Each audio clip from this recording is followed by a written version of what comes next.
O grupo vai falar sobre a elipsoide, a esfera e os corpos cilíndricos. A gente tomou como exemplo de elipsoide a bola de futebol americano, porque ela possui um formato muito semelhante. A esfera a gente tomou a Jabulani, que ela foi uma das bolas mais redondas feitas para as Copas do Mundo, que foi a de 2010. E como cilindro a gente escolheu um copo de chopp mesmo. Antes de falar sobre a esfera, eu vou explicar um pouquinho da circunferência, visto que a esfera é uma circunferência girada em torno do seu próprio eixo mesmo. Na circunferência nós temos o R, que é o raio, o P é um ponto, o A é a distância, no caso, até um dos seus vértices, uma das suas pontas, e o B também. Como é uma circunferência, quando ela é centrada no eixo, o A é igual ao B, mas só que quando for fora do eixo, aí a gente consegue a fórmula quando ela é fora do centro em si, que seria x menos a ao quadrado mais y menos b ao quadrado é igual a r ao quadrado. Para descobrirmos o valor de r em si, é só colocarmos as raízes nos dois lados. E a partir de qualquer circunferência, como eu já disse, você consegue gerar uma esfera. Aí na esfera nós temos algumas informações, que são o paralelo, o equador e o meridiano. O equador é uma linha horizontal traçada a partir do centro da esfera, e o meridiano é uma linha vertical traçada também a partir do centro. O paralelo pode estar em qualquer posição da esfera, e a partir dele a gente consegue extrair outras informações em si dela. Nós temos também a equação reduzida, que é x menos x0 ao quadrado, mais y menos y0 ao quadrado, mais e menos e0 ao quadrado é igual a r ao quadrado. Como eu disse anteriormente, na circunferência, para acharmos o r, basta colocar a raiz nos dois lados. Também nós temos a equação geral, que para encontrar ela também, no caso, para sair da geral para reduzida, é só completar os quadrados, e para reduzida para geral é só você executar os produtos notáveis mesmo. Bom dia, pessoal. Eu vou dar continuidade aqui explicando as elipsoides, mas antes de explicar as elipsoides, eu gostaria de explicar as elipses, que eu acredito que ficará mais fácil de entenderem o que é elipsoide. Bom, para dar continuidade, falar um pouco dos eixos maiores, eixos menores que existem na elipse, que eles se encontram, no caso, aqui seria o eixo X, né, e aqui seria o eixo Y. A distância focal seria do F1 até o F2, que se chama distância focal, que seria o 2C, seria o 2C, seria a distância focal, distância focal. O 2B, que estaria no eixo Y, seria o eixo menor. Calma aí um pouquinho. Seria o eixo menor. Seria esse aqui. E no próprio eixo do X, compartilhando o eixo com a distância focal, ficaria a distância, no caso o eixo maior, que seria o 2A. Então ficaria mais ou menos assim. O 2A seria o eixo maior, que seria aqui nesse caso o eixo X, eixo maior. O 2B seria o eixo menor, que nesse caso seria o eixo Y. E a fórmula, pessoal, se resume em x ao quadrado mais y ao quadrado dividido por a ao quadrado e dividido por b ao quadrado igual a 1. Mas nesse caso aqui aqui seria o eixo maior teria que ser o x, e aqui o centro deveria ser o 0, 0. Deveria ser, centro seria 0, 0, que ele sairia do 0, 0, obviamente, e assim se criaria a elipse. Aqui nesse caso, eu só mudei o eixo maior, que aqui nesse caso seria o eixo maior, seria o eixo Y, e o eixo menor seria o eixo B. O eixo de X, nesse caso. E sim, caso a gente queira encontrar um outro parâmetro, por exemplo, eu tenho a excentricidade, que serve para eu descobrir se ela mais parece com uma circunferência ou ela é mais achatada, parecendo, como meu amigo Williams disse, uma bola de futebol americano. Essa excentricidade serve para isso. A gente pode usar o teorema de Pitágoras, como vocês podem ver, dentro da própria elipse é formado um círculo pitagórico de ângulo de 90 graus aqui,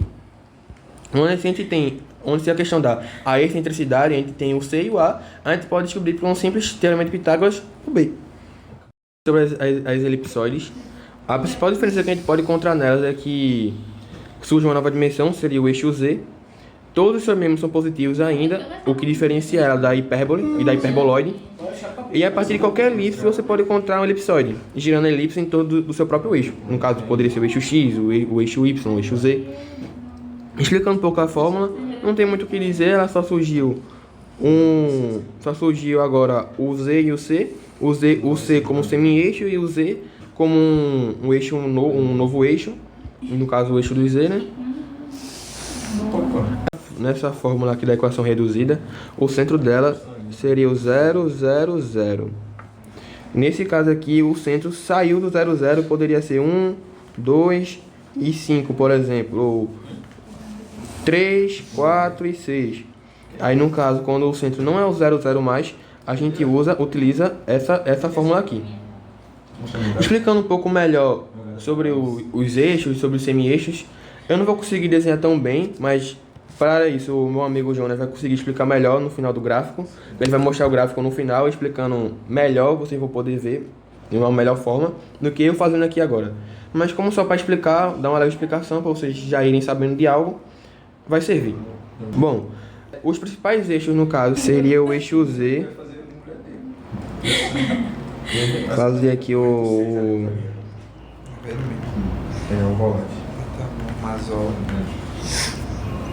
seria o eixo Z, que no caso ele seria o eixo C, que vindo para baixo seria C também, ficaria 2C. E o C, apenas o C, seria o semi-eixo. Semi-eixo. E aquele cachorro aqui? Ele tem quanto falar? E vindo para cá, o eixo X, no caso. Aqui seria 2A, no caso aqui seria A, que formaria o 2A.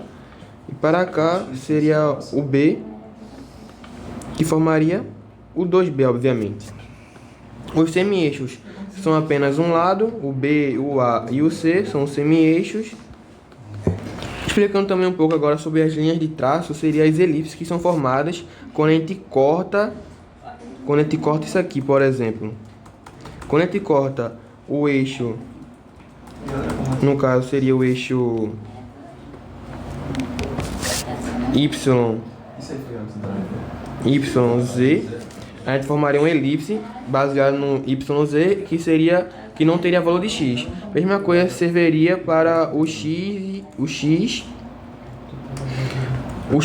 e o z, que teria valor de x e z, mas não teria valor de y. Mesma coisa serviria para x e y, onde ela ficaria deitada, ficaria nesse plano aqui.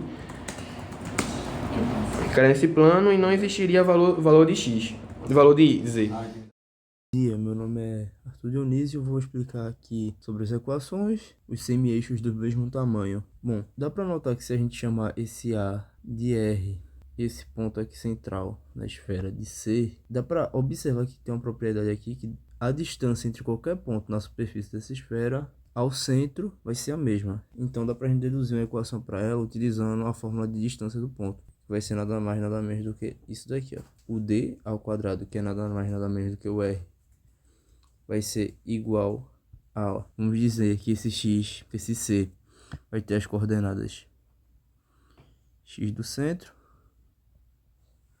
Y do centro e Z do centro. Esse ponto P vai ter as coordenadas X, Y e Z. Então, essa distância aqui de C a P vai ser basicamente isso daqui. Vai ser o X menos o X do centro, quadrado, mais o Y menos o Y do centro ao quadrado, mais o z menos o z do centro ao quadrado. E se a gente trocar essa distância aqui, nada mais nada menos do que o r, vai aparecer a fórmula geral da esfera.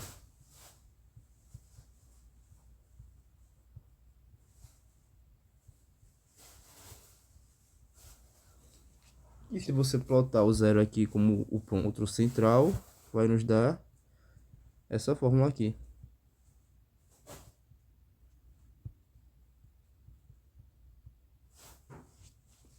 Bom, e no elipsoide não é muito diferente, porque, pronto, se a gente pegar essa fórmula geral e dividimos todo mundo por r, a gente vai ter isso daqui, ó.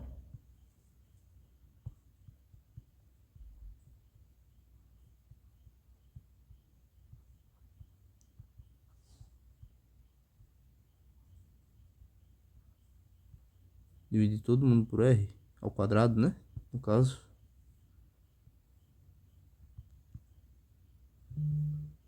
É basicamente a mesma fórmula. Só que, se a gente trocar aqui, por exemplo, desse elipsoide aqui, se a gente tá vendo que essa distância até o x aqui, até esse ponto aqui que tá alinhado com o x, com o eixo x, com o eixo y e o eixo z, pelas respectivas letras que está aqui, a gente chega na forma do elipsoide, que é essa daqui.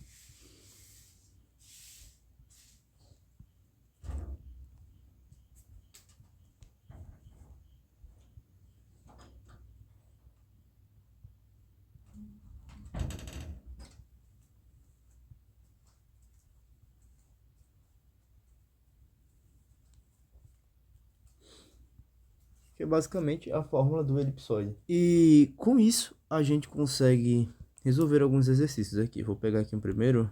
Considera o elipsoide x ao quadrado dividido por 16 mais y ao quadrado dividido por 12 mais z ao quadrado dividido por 4 igual a 1. Descreva a curva gerada pela interseção dessa superfície com o plano z igual a 1. Bom, aqui é básico, né? É só a gente trocar esse z aqui e vai aparecer uma equação de uma curva.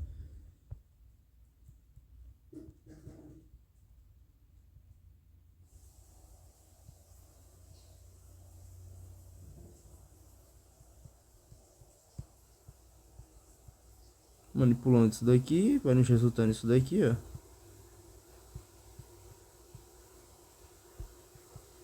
Isso daqui vai continuar sendo 1/4. 1 menos 1/4 é 3/4. E se a gente basicamente multiplicar todo mundo pelo recíproco disso daqui, vamos chegar numa equação de curva. O recíproco disso daqui é 4/3.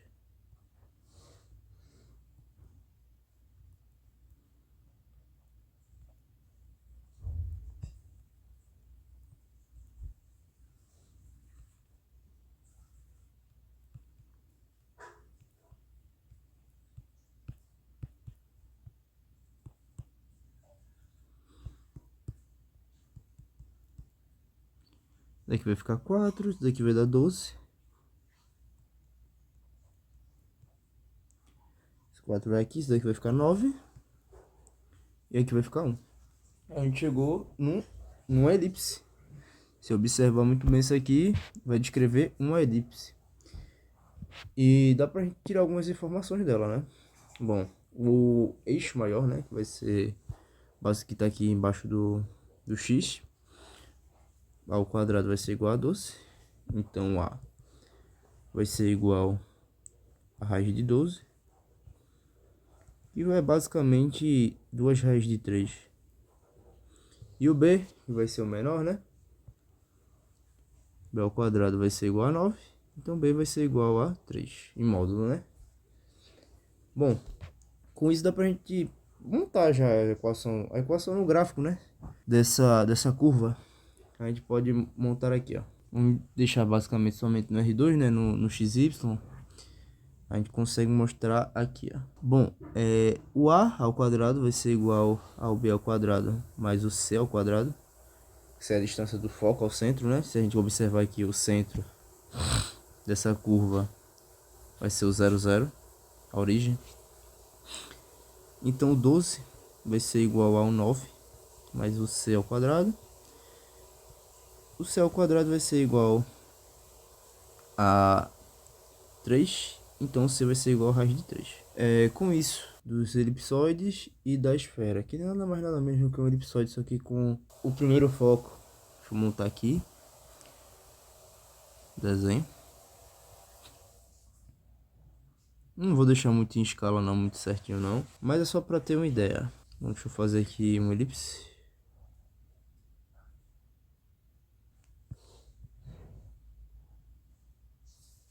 Tentar centralizar ela o máximo que eu conseguir.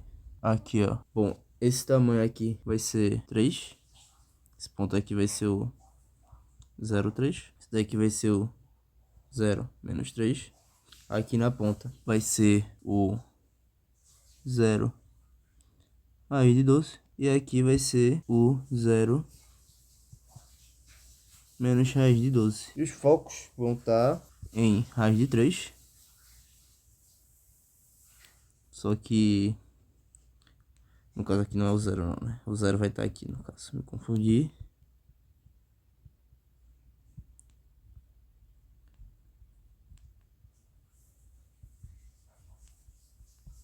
E o foco vai estar em... Vou colocar aqui fora, né?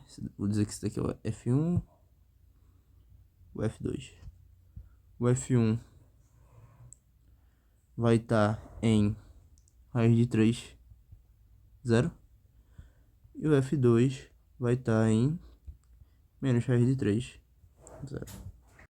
Bom, aqui é a equação da esfera, passando por um ponto. Então, basicamente, a gente vai achar o raio dela primeiro, utilizando a fórmula da distância, né? Que é a distância do centro até esse ponto quadrado. Vai ser x do ponto, que vai ser 3, menos o x do centro quadrado, mais... A gente só não pode mudar a ordem, né? O y do ponto, menos o y do centro ao quadrado. E aqui a gente vai ter o z do ponto, menos, vai dar mais aqui, o z do centro ao quadrado. Então essa distância ao quadrado, que é basicamente o r, né? Vai ser, isso aqui vai dar 2, 2 ao quadrado 4. Vai dar menos 3, 9. E aqui vai dar 1. Então, isso daqui vai ser igual a 14. E com isso, a gente consegue achar essa equação basicamente jogando na geral, né? A gente pode jogar aqui, ó, da esfera, né? X menos 1 quadrado mais y menos 2 ao quadrado mais z mais 1 quadrado vai ser igual a 14. E aqui essa questão acabou também. E aqui é uma mais rápida ainda, né? Que já tá dando raio. Então, esse daqui é o centro, né? A gente vai escrever aqui, ó. X menos 2 ao quadrado mais y mais 3 ao quadrado mais z menos 5 ao quadrado vai ser igual ao raio ao quadrado, que é 4, vai ser igual a 16. E acabou a questão também. Mais uma equação de elipsoide aqui, que ele vai estar deslocado do centro. Já está dizendo aqui no enunciado da questão. E para a gente achar mais informações desse elipsoide, a gente vai ter que ir para equação reduzida, né? Então, a gente vai utilizar o método de completar quadrados. Eu gosto de utilizar a forma geométrica dele, que basicamente vai ser assim, ó. Eu defino um lado x, outro lado x para um quadrado, e transformar ele no quadrado perfeito, e a gente vai fazer um quadrado grandão aqui. Bom, a gente tem aqui, por exemplo, que é menos 2x. Então a gente vai partir isso daqui no meio, deixar basicamente esse quadrado aqui com o lado 1. Esse daqui vai ser x também. E o outro também, ó, com o lado menos 1.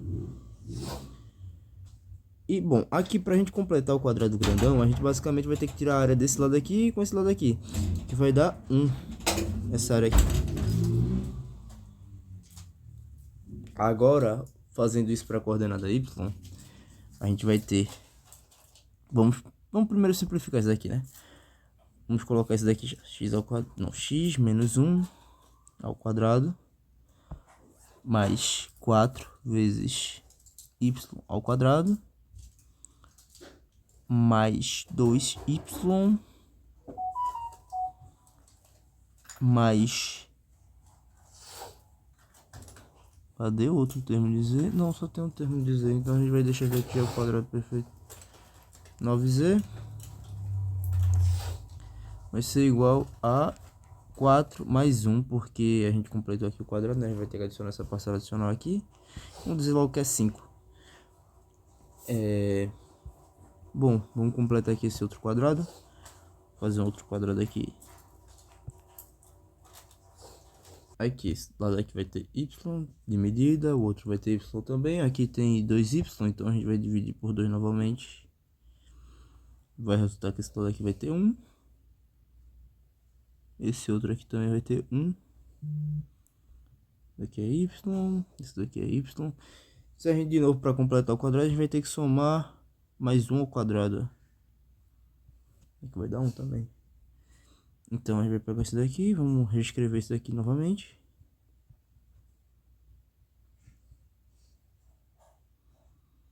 Vamos colocar aqui como y mais 1 ao quadrado mais 9z quadrado vai ser igual a...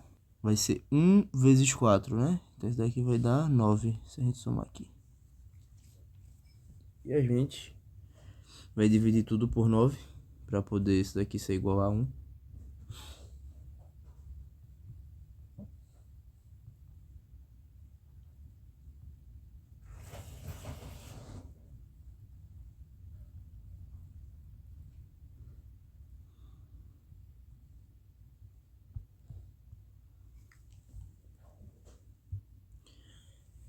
E o centro aqui está basicamente dado. Se você observar que aqui, ó, como é aquela questão do x do centro, que é menos x do centro, então o x do centro vai ser menos isso daqui, então o centro vai ser 1, menos 1, e aqui como não tem nada vai ser 0. E aqui acabou a questão.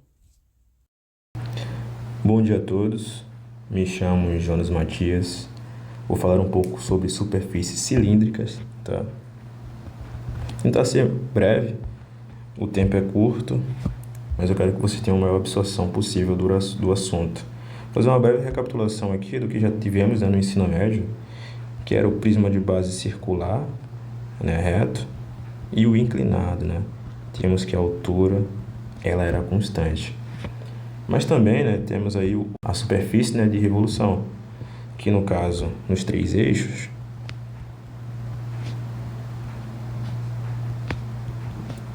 x e y, a gente aqui tem um retângulo, tá? E aí ele vai girar 360 graus, e aqui vai ficar uma base circular. E o que acontece? Nessa rotação no eixo OZ,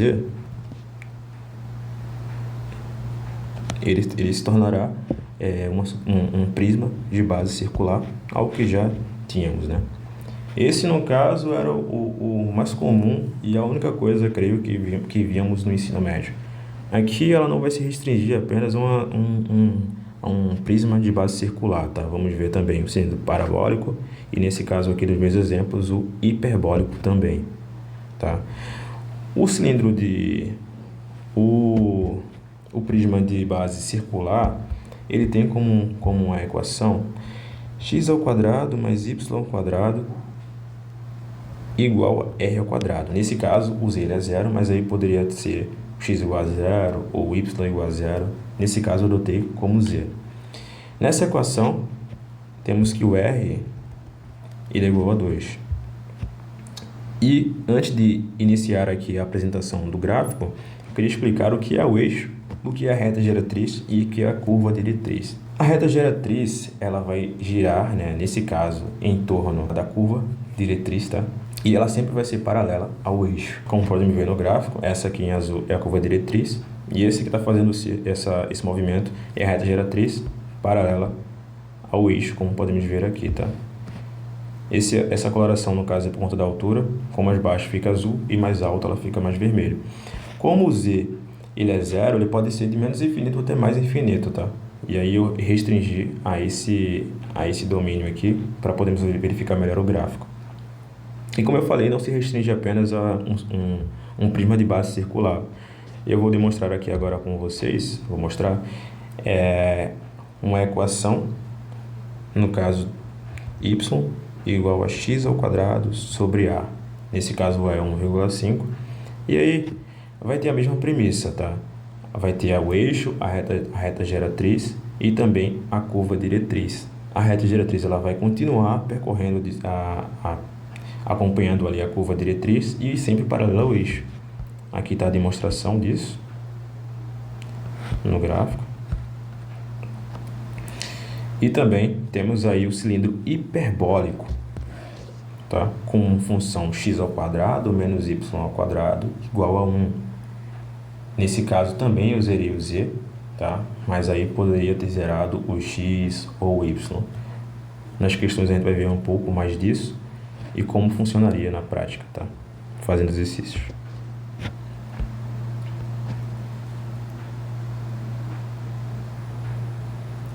É isso. Como deu para entender, né, que não só existe o prisma, né, de base circular, creio que a gente já consegue fazer alguns exercícios e aí sim aprofundar um pouco mais o conhecimento que adquirimos agora, né? O tempo é curto, então não tem como aprofundar muito. Vamos lá. Para verificação de aprendizagem, né, como nós já aprendemos um pouco aí sobre a rotação em torno de um eixo indicado, vamos fazer essa questão 4, tá, do livro do Paulo Winter, a alternativa A, tá? Antes de iniciarmos a questão, já conseguimos verificar, né, que essa curva é uma elipse e o maior eixo ela é paralela ao eixo dos y. Vou só registrar aqui o que encontramos.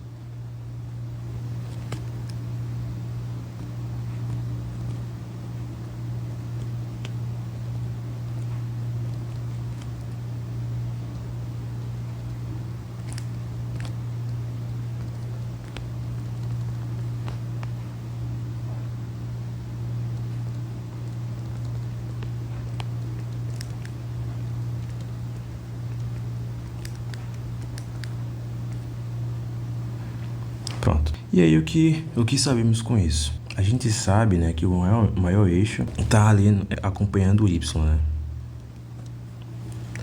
No caso, aqui está o A e aqui o B. E aí a gente sabe, se temos uma rotação no eixo y, a gente tem que substituir o x, né, por x, raiz de x ao quadrado mais z ao quadrado. E aí, se temos, né, uma rotação,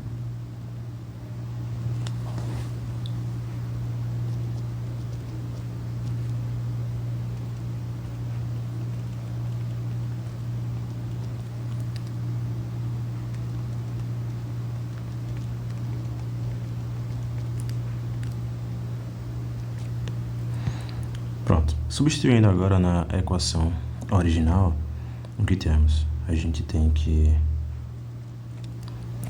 o x ao quadrado vai ficar x mais z ao quadrado. E aí temos que x ao quadrado mais z ao quadrado sobre 4 mais y ao quadrado sobre 16 será igual a 1, tá?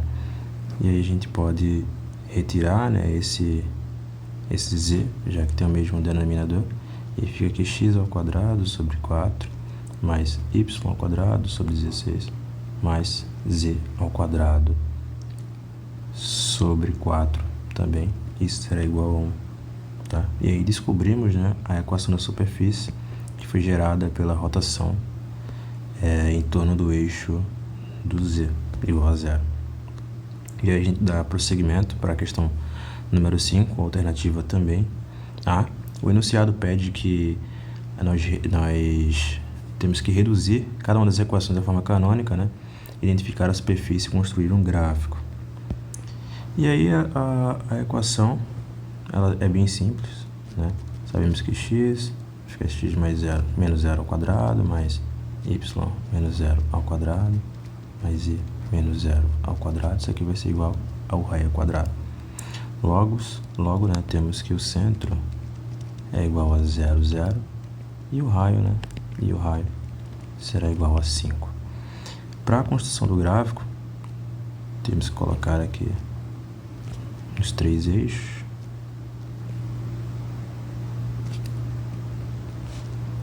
Z, X, Y. Como ela está centrada na origem 0, fica bem simples, né? Vou anotar aqui como 5. E é só ligarmos para termos a nossa esfera.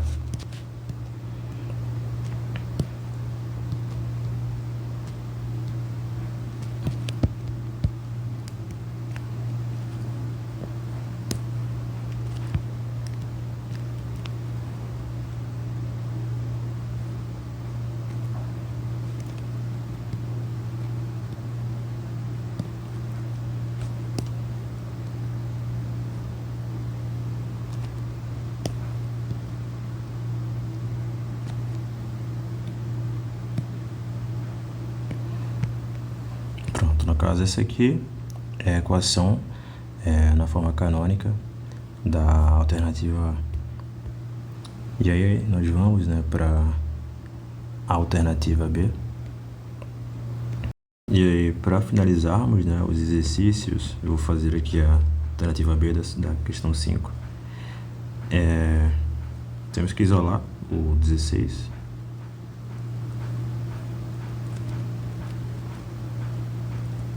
Na questão anterior, né, a gente tinha percebido que isso aqui seria uma esfera, né? Deu pra perceber de início. Aqui a gente sabe que não vai ser uma esfera, dá pra perceber que será um elipsoide. Então temos que dividir tudo por 16, tá? Já que tem coeficientes acompanhando o x, o y e o z.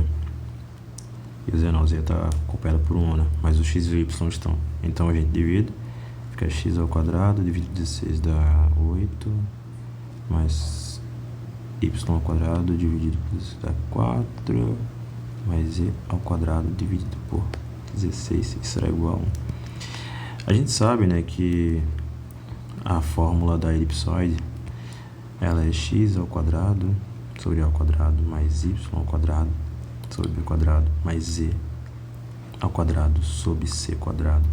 Isso é igual a 1. E a gente descobre que o a ao quadrado é igual a 8, logo a é igual a raiz de 8. O b é igual a b ao quadrado, no caso, né, é igual a 4. Logo b é igual a 2. E c ao quadrado será igual a 16. Logo c é igual a 4. Vamos montar o gráfico agora. Como o z, né, ele está maior, né, do que os demais, dá para perceber que ele vai estar um pouco mais alongado quando formos criar o gráfico, tá? Então aqui aproximadamente 4. Aqui vamos 2. Não, 2. E aqui vamos botar 2. Não, 2 não, vou botar raiz de 8 mesmo. E o gráfico vai ficar algo parecido com isso, tá?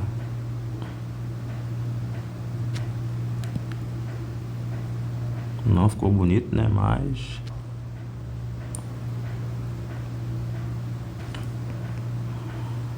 dá para entender um pouco, pelo menos, que aqui é 3D. Mas é isso. Finalizo aqui a apresentação, né? Falando um pouco sobre cilindros. Nas questões do livro, eles colocaram essas questões para serem feitas, com rotação e a forma canônica, né, dos gráficos.